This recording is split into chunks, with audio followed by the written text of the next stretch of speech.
For more than 40 years, People Incorporated has been an integral part of the greater Fall River community. Creative, collaborative, and invested in the region, we have consistently developed supports to make our community a better place to live. Dedicated to a better future for all our citizens, we are People on the Move. Hi folks, I'm Bob Canuel, President and CEO of People Incorporated, welcoming you to another episode of People on the Move. We have a great show for you. I have Pam LaLiberty LeBeau, who is the President of the St. Anne's Neighborhood Association. Thank you for joining me tonight. Thank you for having us.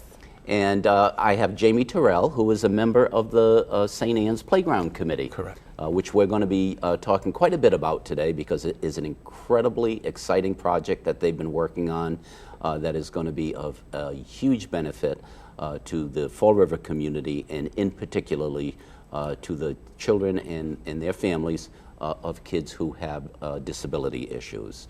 So, Pam, welcome. And I know the St. Anne's Neighborhood Association is involved in an enormous amount of different activities. So tell us a little bit about what's going on.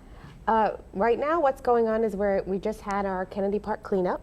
It's part of the citywide cleanup. I believe this year's was the largest throughout the city. There was over 1,000 volunteers. Wow. We had about 150 at Kennedy.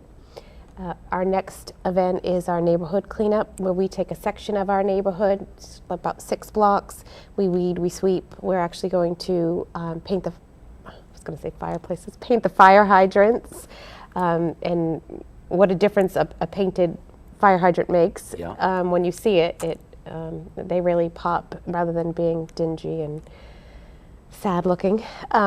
We have our movie nights coming up in the summer, which this will be our 3rd year. They are wildly popular, and we always do a movie in July and a movie in August. Now, where do you show the movies? We show the movies in front of the pavilion at Kennedy Park.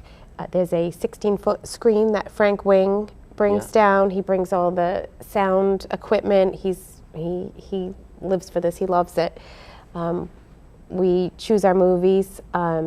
July is going to be The Wizard of Oz. The Wizard of Oz.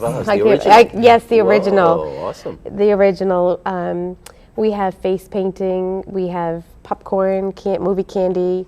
We have Domino's comes and sells slices. Families bring beach chairs, blankets. They're welcome to bring their own food and drinks as well. They certainly don't have to buy ours. We get sponsors to financially support movie night. This year's sponsor is the Tap House Grill. John Aguirre at the Tap House has been wonderful to us for the last few years. We've formed a really good partnership with him. That way we can offer it free to families. What we've learned is lots of children have never been to a movie. Yeah. So what a great thing to do in the summer is bring it outside. We've been pretty lucky with the weather. We will have rain dates just in case, but our July movie is July 12th. The event starts at 6. The movie starts about 8:15. We do a little movie trivia before, give kids a chance to win free candy and free popcorn, and the movie kicks off about 8:15. It's usually done by 10. Now, there's been an enormous evolution of the neighborhood groups over the last several years, and I know the mayor has been very active in trying to promote the idea of neighborhood associations.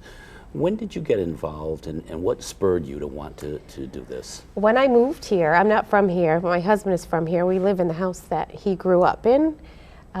His work was here, so I grew up on the Cape, which is obviously very different. So when I moved here, I said, I'll live in Fall River. Your work is here. His mom lives upstairs. She doesn't want to have to move, so we're going to live there. That's fine, but it needs to be nice. I came from a place that was, beautiful beaches and landscapes, and it's really not a want for anything. Trash is picked up. It's just beautiful.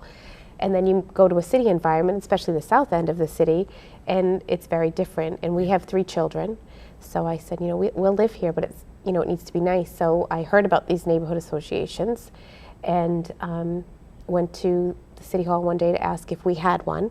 That's where the story gets a little bit fuzzy. Yeah. And we don't. There wasn't one in our area, so we started one. Yeah.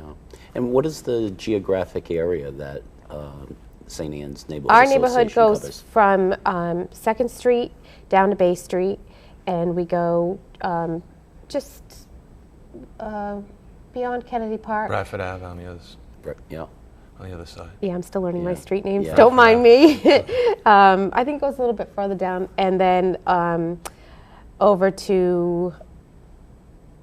I'm not. This is ridiculous. I keep a map in my car still, so Well, people could call you and find and- that out. So they can. We border Corky Row on one side, Niagara on one side, and Father Kelly neighborhood Okay. on the There other you go. side. All We're right. right in the middle. all the locals will understand. Yes, they will. So- That they'll understand. So, and you guys have been in the paper quite a bit over the Yes. last couple of years because of a monumental effort that you've been working on, which is the accessible playground. And I know that's the committee that you're a part Right, of. right. Let's talk about that a little bit. So when we started doing movie nights and having events at Kennedy Park, we realized we were bringing all of these outside vendors in.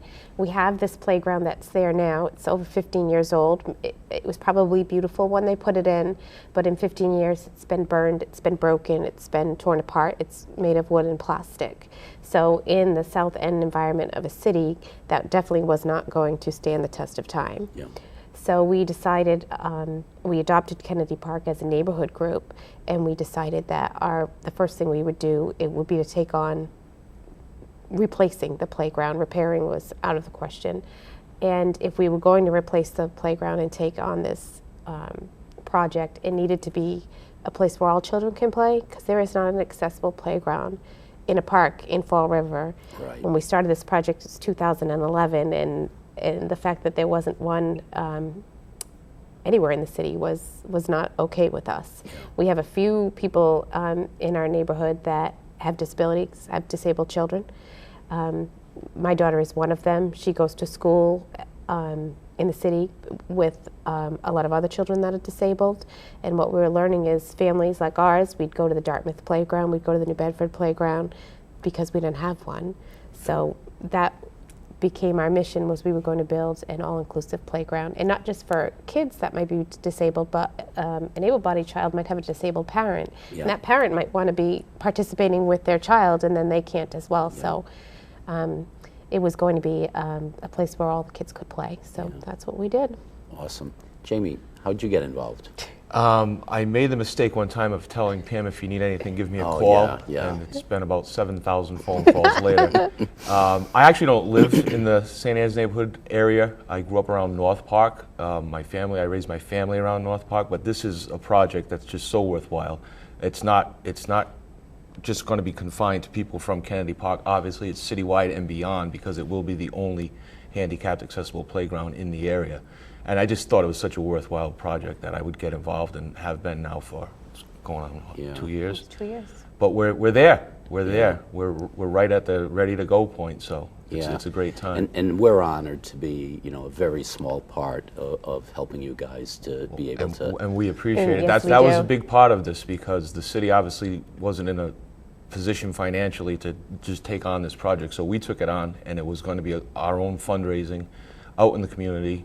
We, the Playground Committee, we pledged to raise $25,000 ourselves, and then go out into the community and see people like you and Bay Coast Bank and the Disability Commission and St. Anne's Hospital and Primacare, who have all been wonderful helping out in the project. And then the city came on when they did some bonding, and it's a go. It should be done this summer.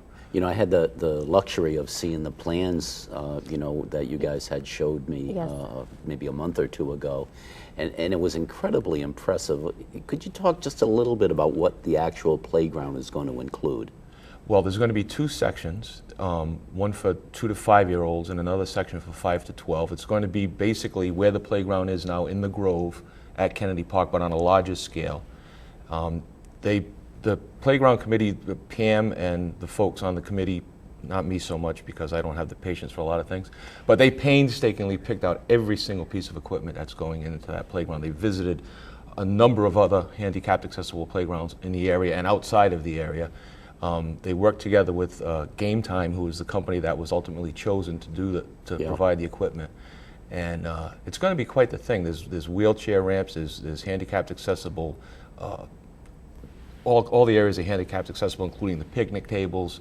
I mean, it's going to be, and it's not just for handicapped. There's plenty of things for non-handicapped children to do, but it's going to be accessible to everyone. I tell the story about how, when I came to the project, as a parent of luckily 3 healthy adult children, you know, when you hear, well, they're building a new playground, you say, oh, that's nice, my kids will have a new place to play. But when you talk to a parent of a handicapped child, the first thought that enters their mind is, are my children going to be able to play there? And happily, with this project, the answer is yes. Yeah. And it's wonderful, you know, we had a meeting a while ago with the Children's Museum, which is evolving. Yes. And we, again, we're honored to be able to be a very small part of it, but what struck me was their efforts to be able to create opportunities for accessibility, which is so huge. If I can talk about that for a yes, second, I sure. was at a birthday party for our little friend Cameron, who is in a wheelchair. There were several other wheelchair children there, and we were very happy to see that in the section where you donated the water tables in the water room, and one of the water tables is specifically for the height for a wheelchair goes child. right in, so I was very happy to see that. That's a nice project to be involved in. Now, the playground that you guys are responsible for, what's the evolution going forward from today? Well, we just got the call yesterday that all of the funds are ready, so we will be placing the purchase order on Tuesday after the holiday. Ken Pacheco, Director of Community Maintenance, is working with our game time representative, Travis, who's been wonderful. Just a few weeks ago, we finalized, like Jamie said, every last piece. Every year a new catalog comes out, so we made sure we went through the 2013 catalog. So everything's done. You know, you want to make it ramp accessible, but you want the child to have something to do when they get up those ramps as well. So there's always new things coming out, but we have finalized every last plan. We're not looking at any more books. Ken is placing the order on Tuesday. Great. We already have our landscape designer working on the surveys of the land. What they then do is marry the playground plans on top of the survey of the land to decide where every piece is going to go, because there's trees in the park that things have to be moved around. And Jamie said 2 areas. There's actually 3 areas, because there's a whole swing area as well. That's right. There is a separate, So where the current playground is, it is going to be a much bigger area, but still in the grove, under the shady trees, near the bathroom, all the things that a parent wants to see. So we order on Tuesday. The pieces are made to order. It takes about 5 weeks for all of the parts to be made. They also have to order, when we get the final from the landscaper, the flooring. It's concussion drop flooring, and we've chosen a turf. It's brand new product, and it's a turf, so it's going to be nice and green under the playground, and they'll order that as well as soon as they get the final plans from the surveys. And we're looking for a build in July, and it's going to take about 4 weeks. They'll demo the old playground, they'll put up all the construction fences, but when they start coming in for the build, we'll be there for the first weekend, where we're just elves unloading the trucks and helping out. The company themselves is building it, but it will take about 4 weeks. It's quite an expansive project. Now, how many people have been on the playground committee? 10. 10. Wow. That's a great. And it's a cross section of people. It's not just people from all over the city, not just from the area, because we wanted to reach out as far as we could to get as much help as we could, because we needed a lot of help. This was a big undertaking, and we've never taken on anything of this magnitude before. But we've learned a great deal, and it's one of the things that we've learned is what a giving community that Fall River is. And the help that we've gotten and the support that we've gotten for this project has been very nice. You know, one of the reasons when we first decided that we wanted to do a TV show, obviously we wanted to showcase programs and services that we provided. But I was struck, you know, just by the nature of all of my community involvements, how many incredibly good things there are that There go are. on in this community that don't get recognized. So that was a part of what we wanted to do with the show as well, is to let the community know that there are some great people. You guys are a great example of really good people who are just trying to do something to make the community a better place. And the fact that you were able to stick with it, because although there have been previous attempts, I was involved in a previous attempt Right. to try to create one of these playgrounds, and they never went anywhere. Right. And I have to admit, when I saw the first article, I thought, oh yeah, well, good luck to you. Yeah, there are. I mean, there are, You know? Yeah, there's a lot of But- hoops to jump through. There Especially, are. I mean, Yeah. with Kennedy Park being an Olmsted Park. Yep. It's a historic park, so there was some criteria that we had to meet there. We had to get park board approval. We had to get local historical commission approval, state historic commission approval. Yeah. All kinds of. We had to have public hearings, the whole thing. But Yep. everything's gone. Well, I would say it hasn't gone without a few bumps here and there. We but expected we them, expected but- that. Actually, we're very happy with how quickly we're actually looking at a groundbreaking on the project. Yeah. We're very happy. Now, do you guys have all the volunteers you need when you're ready to put it all together, or are you looking to the community for help? We'll do our community build weekend, where anybody that has donated to the project, such as People Incorporated, will encourage them to come out for the day Yeah. if they want and have a hand, like we said, in being elves. They're Yeah. certainly not putting any equipment together. Nobody wants that. And I think between everyone that has donated, we will have a good fun weekend Yeah. that weekend. And then we'll let the professionals Professionals, do their Put it- job. put it together, And then we'll look forward to like a grand opening, ribbon cutting Yeah. type day. So if all goes well, we'll see something this summer. Yes. Yes. For summer, and Yes. that's phenomenal. Yeah. Yeah. What- We're what an- hoping it's done for our second movie night. We're hoping it's Yeah. done but we're hoping it's done by the end of July. As you know, there's also the Lunch in the Park programs that Yep. CD Recreation does. Yep. Kennedy hosts about 100 children a day, just at Kennedy, and that's Yeah. not even the biggest lunch. I think Lafayette serves the most amount of children. I think you're right. So yeah. for those 100 children every day, we want something for them to play on. Never mind all Yeah. the moms and parents and grandparents that are bringing their kids from around the area, but we know that we've got those kids there that we Yeah. want them to have something to do. Yeah, and I remember you mentioning, Jamie, that there's like an indestructible quality to. It's steel. Yeah, it's steel construction. And that's part of what we wanted. The best. We wanted something that's going to last. We don't Yeah. have to. We don't want to have to do this again. Right. So we went with the best product we could buy, and it's all stainless steel construction. The colors and the tones are keeping with their earth tones and keeping with the historic nature of the park. It's all going to blend in, but it's very difficult to do damage to this material. Yeah. And it's even graffiti resistant.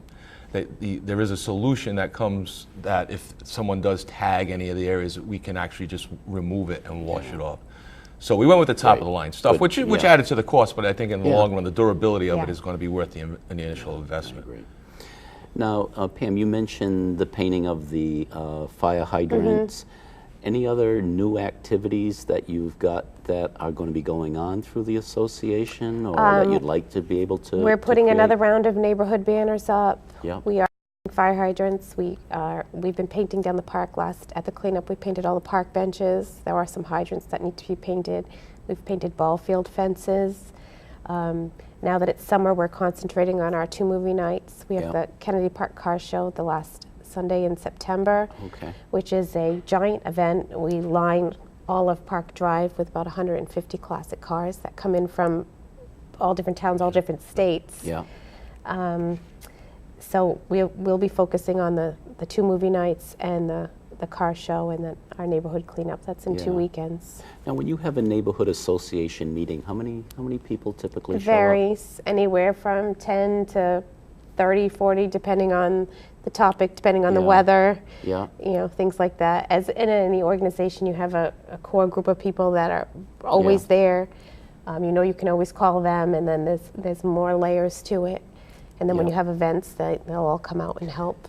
So, how would someone who's listening to the show know to be able to become a part of the association if they So we wanted have a to? website, sandiansneighborhood.com, and you Okay. can email us on there. We also have a Facebook page, Sandy Ann's Neighborhood Association, Inc., And we also have a Facebook page for the playground. It's Kennedy Park Inclusion Playground. So either the website or they can call Perry Long. Anyone in the city can call Perry Long and find Yeah. out, no matter where they live, what association they might be a part of. Yeah. But all of the associations are open for anyone to stop into any meeting. They're not closed groups by any Yeah. means. So And where do you have the meetings? we meet at St. Anne's Hospital the first Monday of the month in the Nannery Conference Room of St. Anne's Hospital at 6:30. Well, believe it or not, we've run through the length of our show. Wow. It has been a phenomenal pleasure to have you guys. Thank you for I- having Thank you. I can't believe that you guys have been able to put this together. You should be so proud. What an accomplishment, Thank you. and I can't wait to be able to play on the playground. Yeah, Oh, me too. because, I just wanted to thank you for joining me and joining with Jamie and Pam for the show today. And stay tuned. We're going to take you over to Kennedy Park so that Pam and Jamie can show you the actual playground area. And hopefully you'll be as excited about the project as we are. We are out at Kennedy Park at the site of the existing playground and also the future home of the new inclusion playground. We are a little further back in the schedule than we thought. There are always a few extra hoops to jump through. The Tree Commission has deemed that some trees here in the Grove are past their life expectancy and that they needed to come down, and also that it would be better for everyone if they were taken down before we started the installation of the new playground. It would cost more money and much bigger equipment to take them down after the fact. So this tree company has been out here for the past 3 days, removing the trees that have been marked. They are taking them down, roots and all. And if you come with me, I'm going to show you the beech tree, which is going to be the highlight of our playground shade area right in the middle of the grove. So this is the beech tree, which is located what is going to be smack dab in the middle of the new playground. The playground is going to span out much further than what is here now. The reason for that is because we're going to weave around the trees, specifically this beech tree. We've had to deal with the root system of the beech tree. The landscape architect is working on a demolition and protection plan that protects all of the trees, but specifically the beech tree. The roots on this tree are very shallow, and we certainly don't want to damage it. As you can see, they're working on taking out some of the trees around it, and we're hoping that once those trees are out, the beech tree will continue to grow now that it's not stifled on the one side, and provide lots of shade for the kids and families at the playground. So we're standing at what is going to be the entrance to the inclusion playground.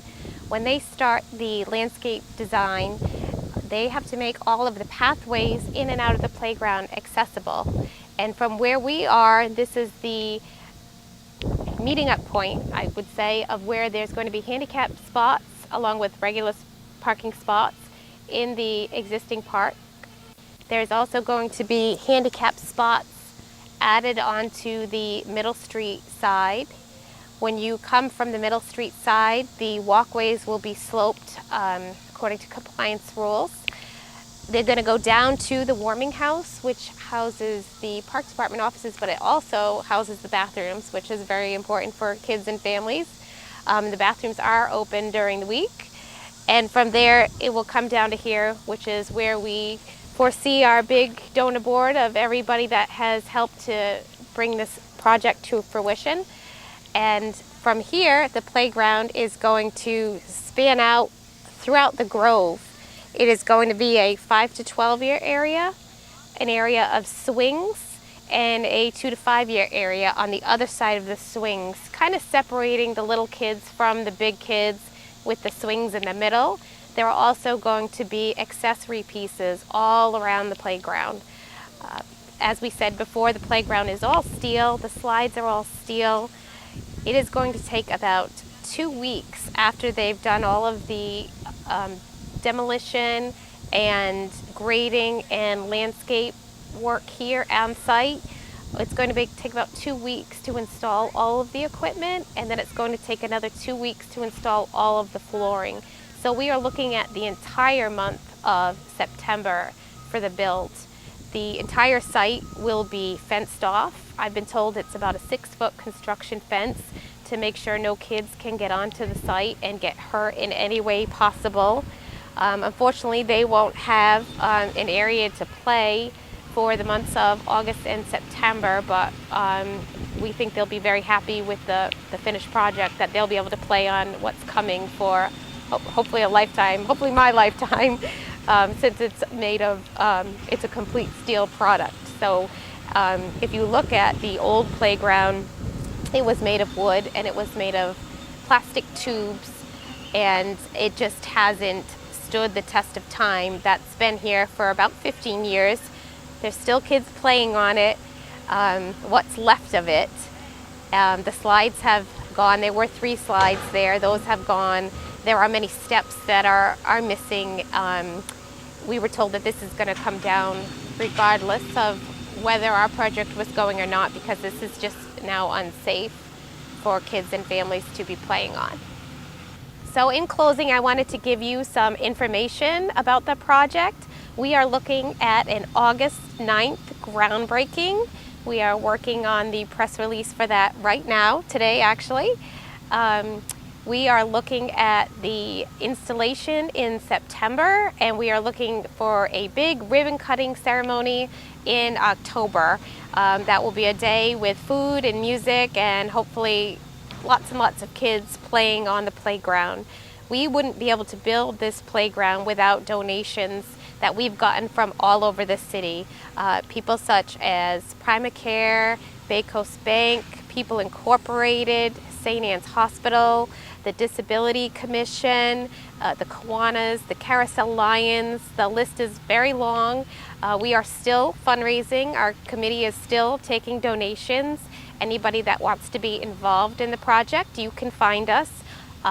You can call me direct. I'll certainly take your phone call. It's 508-367-6819.